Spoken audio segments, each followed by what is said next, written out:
It is Saturday, October 29th, 2022, and it's about 8:30 in the morning.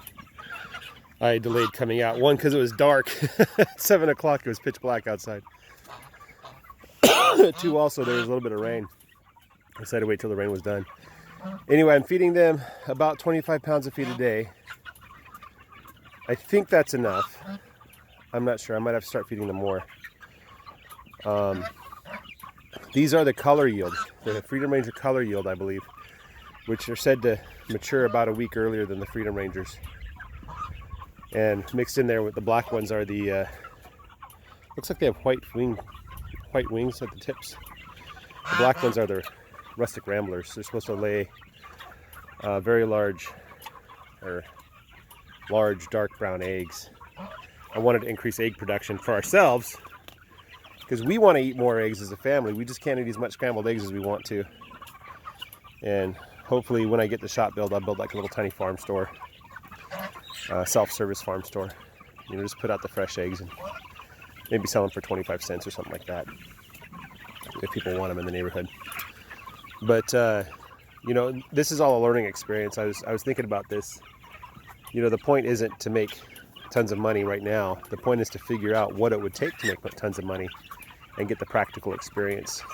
Although I don't know that I'm going to make tons of money doing this, but if I were to do like 1,000 of these birds, right, I'd need 10 of these tents, or I need some structure that gives, you know, the same kind of coverage, or a certain number of structures, maybe like 100 of the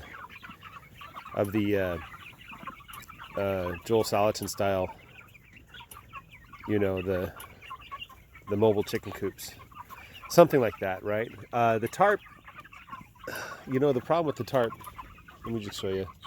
I put a bucket on that guy to keep it in the ground, which maybe that's a solution. You know, you put the stake in the ground and put something on top so that if it does start to work loose, you still have the weight of the thing holding it in the ground. I don't know. You know, if this pasture starts turning to mud, which it will, it should, right? Then the stakes are not going to hold. And if I put the stakes in loosely, if I don't tighten the tarp down, then you get the problem where when the wind snaps it around, not only do you have the force of the wind, but you have the momentum of the motion to overcome, which isn't trivial, you know. So I'm thinking like a physicist. Another option is I use deeper stakes. Is I get like a piece of rebar, you know, 2 or 3 foot long pieces of rebar, pound those into the ground. The issue there is getting them out of the ground. You know, like it might go in easy, but then how do you get it out? You need some kind of like device to multiply your strength so you can pull it out. The ducks and the geese and the chickens seem to prefer that watering dish over this one. I don't know why. This bucket's like completely full. That bucket's empty. I don't know what that is. I did spread the feed out into 2 little rows. There's less competition. Quite a bit of it's going to end up in the ground, which I'm okay with. The worms need to eat too, right? I'm looking at the damage they've done to this area. So since it's wet, it's hard to tell, like, just the foot traffic. I don't know that this part of the pasture is killed exactly. I do know that I'm gonna have to wait a while before anything grows here, because the grass has just been completely destroyed.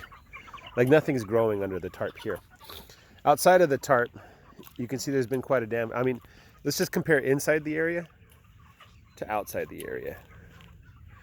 Just kind of get you both sides there. You can see that the chickens are doing something to the ground.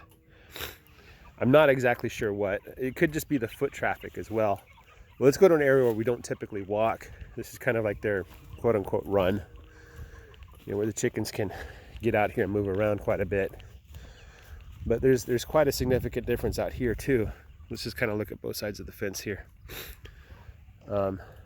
You can see that they got green grass on this side, or mostly green. And over here it's just brown and dead.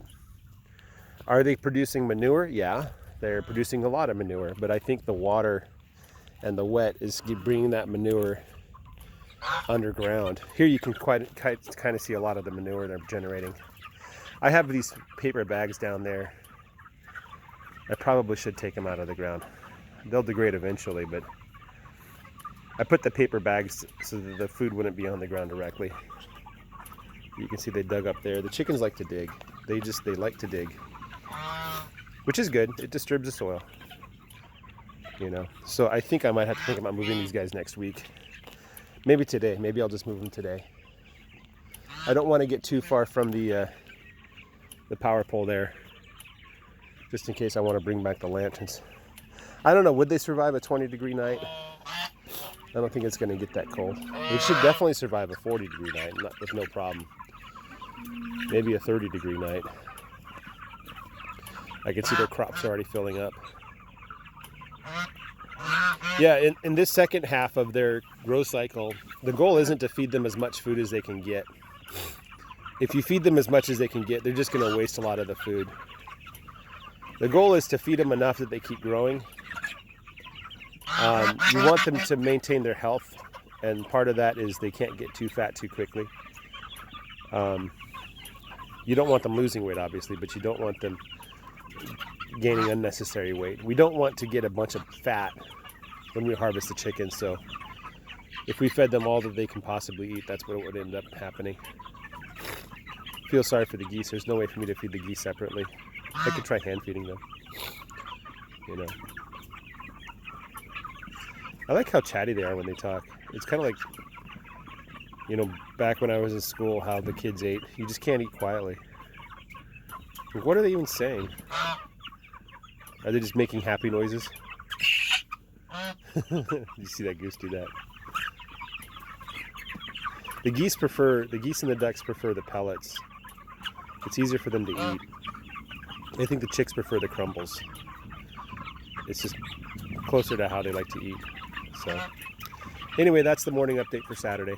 Guys, have a great day. Bye-bye.